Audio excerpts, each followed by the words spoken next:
Que calor!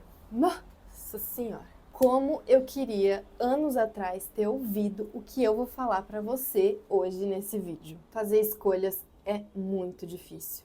Principalmente quando você tá na transição entre alguma fase da sua vida e você tem algo importante para você decidir, ou quando essa decisão vai mudar ou não totalmente o rumo da sua vida. No meu caso, alguns anos atrás, foi em relação a escolher qual vestibular, qual curso de faculdade eu gostaria de fazer e qual faculdade cursar. Mas você pode aplicar o que eu vou falar aqui para qualquer outra área da sua vida. Como, por exemplo, se você quer ou não quer ter um filho, se você quer continuar ou não em um relacionamento, ou qualquer coisa do tipo. Para quem não sabe, meu nome é Isadora Nicoliello. Hoje, no momento que eu estou gravando esse vídeo, eu estou no 5º ano de psicologia, prestes a me formar agora no final do ano, e eu vim falar sobre escolhas. É muito pior você ter que fazer escolhas difíceis ou grandes em momentos em que você está vulnerável, ou em momentos, por exemplo, como a juventude e a adolescência, em que a emoção naturalmente, bioquimicamente, é muito mais forte.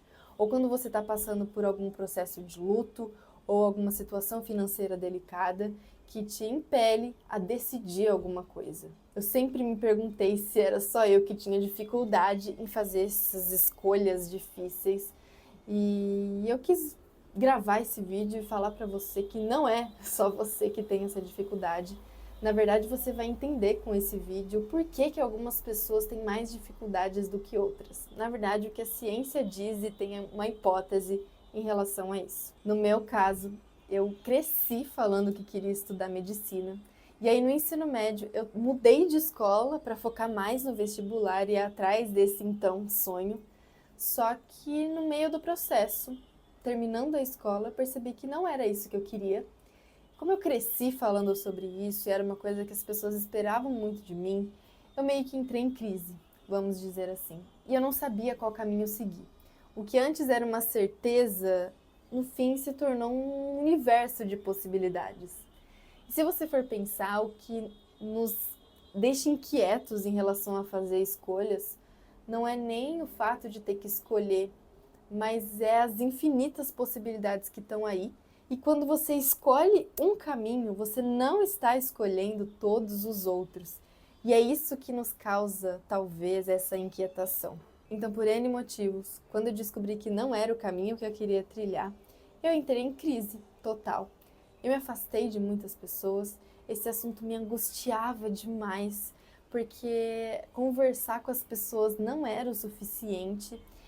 Isso me tirava o sono, isso era uma coisa que me preocupava muito. Então, sozinha, eu fui atrás de respostas, porque às vezes as pessoas mais atrapalham a nossa decisão do que nos dão alguma luz. Mas falando em angústia, tem um filósofo existencialista, o Jean-Paul Sartre, que ele fala muito sobre a angústia. E que, na verdade, toda escolha, por ela envolver a liberdade, que é algo essencial do ser humano, se você for pensar nos animais, eles não têm que fazer escolhas porque eles agem por instinto, isso nos gera muita angústia, porque escolher implica em responsabilizar-se. Então, qualquer caminho que você vai escolher, como eu falei, implica em você se responsabilizar caso no futuro você se arrependa. Então, é natural que você esteja ansioso, inquieto e que isso tire um pouco do seu sono. Mas um outro lado, uma outra face da angústia é que ela justamente é o que coloca a gente em movimento, porque a gente quer se livrar desse sentimento. Então, a gente tem que se permitir sentir e estar indo atrás de respostas. Como eu acredito que é o porquê você está vendo esse vídeo. A teoria da personalidade mais aceita nos dias de hoje se chama Big Five, que são 5 traços principais da nossa personalidade. Cada um deles vão se ramificar em outros. Mas eu queria trazer um traço principal aqui, porque ele pode ser o seu. É o traço de conscienciosidade ou de realização. Mas quem tem esse traço forte de personalidade é aquela pessoa que precisa ter um objetivo a ser seguido, porque você se move por isso. Você é aquela pessoa que provavelmente cria um cronograma na sua cabeça. E aí não só das suas tarefas no dia a dia, mas às vezes você tem um cronograma da vida na sua cabeça e às vezes não necessariamente você está conseguindo cumprir o que você sempre quis.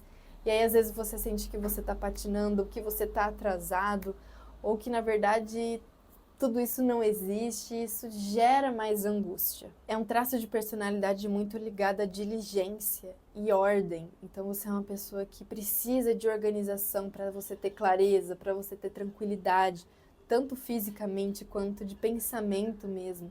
Então não saber por qual caminho seguir é muito complicado, digamos assim. E eu não falo nem só de um cronograma socialmente construído, de nascer, se formar na escola, fazer uma faculdade, ganhar muito dinheiro antes dos 30, depois ter filhos e casa própria e tudo mais. Mas num cronograma que você cria na sua cabeça mesmo. Às vezes esse cronograma social construído é a base, mas como você vai fazer tudo isso, você cria na sua cabeça com base nos seus interesses. E quando você, novamente, não se sente ali nesse caminho ou se frustra porque você está seguindo esse caminho, mas você sente que, na verdade, não é ele que você gosta, isso é muito difícil, mas eu vou te ajudar a te dar uma luz aqui. E um problema desse traço de personalidade, ignorem, eu estou olhando a minha cola aqui, mas um fator desse traço de personalidade muito forte, de conscienciosidade ou realização, é que a gente se torna perfeccionista. Ou seja, a gente não quer errar, a gente não se permite fazer uma escolha e arcar com as consequências disso, com a responsabilidade disso, como disse o Sartre, porque a gente tem que ter a vida perfeita e a gente tem que construir e cumprir com esse cronograma a qualquer custo. Então, esse perfeccionismo, que não é um defeito chique, por sinal, ele nos impede de nos permitir escolher e errar. E aí, às vezes, é por isso que você procrastina fazer essa escolha, ou você se cobra muito em relação a acertá-la.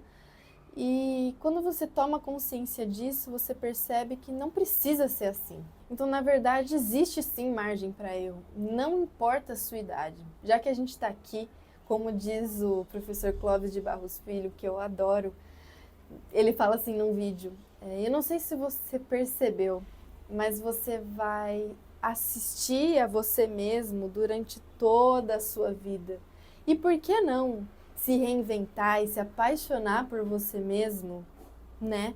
Então, assim, vale a pena a gente refletir algumas coisas, se colocar em uma zona totalmente desconhecida, porque quem sabe a gente descobre alguma coisa. E no meu caso foi tão complicado que até escolher que eu queria cursar psicologia, eu demorei 6 meses. E os outros 6 meses do meu último ano do ensino médio foi agonizando em relação a saber qual faculdade eu gostaria de ir. Porque eu tinha algumas possibilidades em mãos, algumas que me ajudariam financeiramente, mas que talvez me faziam questionar se esse seria de fato o caminho. Então eu entrei novamente em mais uma angústia, porque novamente eu não poderia errar. E aí sempre tem um abençoado que vem e fala: faça uma lista de prós e contras, como se você já não tivesse feito absolutamente tudo que estava ao seu alcance. Como eu estava em busca por respostas, eu falei: eu vou procurar algum livro. E lógico, não existe, até onde eu saiba, nenhum livro que tenha o título Escolhas, certo? Fuçando no quartinho de cacareco da minha casa, eu descobri um livro que se chama... Como que se chama o livro? A Procura da Felicidade, Em Busca da Felicidade, não sei. Só sei que é um livro do Dalai Lama. E na hora me pareceu sensato começar. Na época eu achava que uma pessoa espiritualizada apenas poderia me ajudar nessa indecisão cruel. Então eu comecei a ler o livro. Eu lembro de achar algumas coisas esquisitas, algumas coisas superficiais, discordar de algumas coisas, mas eu segui lendo, afinal a gente não precisa ler tudo que a gente concorda, não é mesmo? Principalmente quando a gente está em busca de alguma resposta diferente. E aí eu me deparei, no meio para o final do livro, com uma frase e com uma situação muito parecida com a minha, que me deu uma luz. Eu lembro que tinha uma situação no livro em que uma mulher estava também em uma indecisão cruel, porque ou ela ficava na cidade em que ela estava, no emprego que ela não gostava, mas ganhava muito bem, ou mudava para uma cidade super longe e, tipo, começaria o sonho dela, não sei se era ser terapeuta, alguma coisa assim, coincidentemente. E ela estava numa dúvida cruel. E eis que o Dalai Lama disse o seguinte: qual desses caminhos vai te trazer prazer e qual desses caminhos vai te trazer felicidade? Isso me ajudou demais. Caiu como uma luva. E dentro das possibilidades que eu tinha, eu entendi que eu estava cogitando seguir alguns caminhos porque pelo prazer que eu teria em agradar certas pessoas e não pela felicidade e pela realização que isso me traria. E pode ser que isso te ajude. Pode ser que talvez você esteja cogitando ir pelo caminho mais fácil e óbvio, mas na verdade é pelo prazer de se sentir, por uma parte sua, se sentir em paz de estar seguindo um cronograma ou atendendo expectativas alheias, mas algum outro lado seu te puxa e fale: ei, eu tenho esse desejo aqui, eu me sentiria muito realizada seguindo por outro caminho. E aí isso pode ajudar muito você a decidir. Então faça sim a sua lista de prós e contras, mas vá além, vá atrás das suas respostas. Eu espero que esse vídeo tenha te ajudado de alguma forma, ele ainda não terminou, mas vá além, se questione, converse sim com pessoas que você confia, mas com a intenção de ampliar a sua visão e não fazer elas escolherem por você. Porque na hora do vamos ver é sempre uma questão de probabilidade. É sempre um tiro no escuro. Por mais que você se sinta em paz escolhendo um determinado caminho, seja pela realização, pelo prazer, pela felicidade, não sei, é sempre um tiro no escuro, porque é sempre uma probabilidade e a gente vai ter que lidar com as consequências disso, por mais angustiante que seja. Então, o que tem mais chance de dar certo, se a gente for pensar probabilisticamente? O que você entende por sucesso? Quais riscos você assume? Do que você está afim de assumir responsabilidade? A vida não é linear.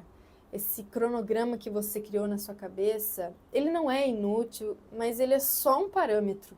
E a gente tem que saber adaptar isso para nossa realidade. Ok, é esperado que você tenha se formado antes dos 30, mas se isso não tiver acontecido por N razões, qual é o problema? Não tem ninguém batendo na sua porta para te bater. Lembre-se sempre dessa frase do Antônio Machado, que é um poeta, se eu não me engano, espanhol, que ele diz o seguinte: caminhante, não há caminho, porque o caminho se faz ao caminhar. E se você parar para pensar, é melhor que seja assim. A nossa vida é muito curta para a gente seguir um plano perfeito ou um cronograma perfeito de forma rígida que a gente criou na nossa cabeça. Então, um passo de cada vez. E eu aqui e você daí vamos, ao mesmo tempo, desbravando cada um o seu próprio caminho. Eu espero de coração ter te ajudado. Agora sim nós chegamos ao fim. Um beijo e até a próxima.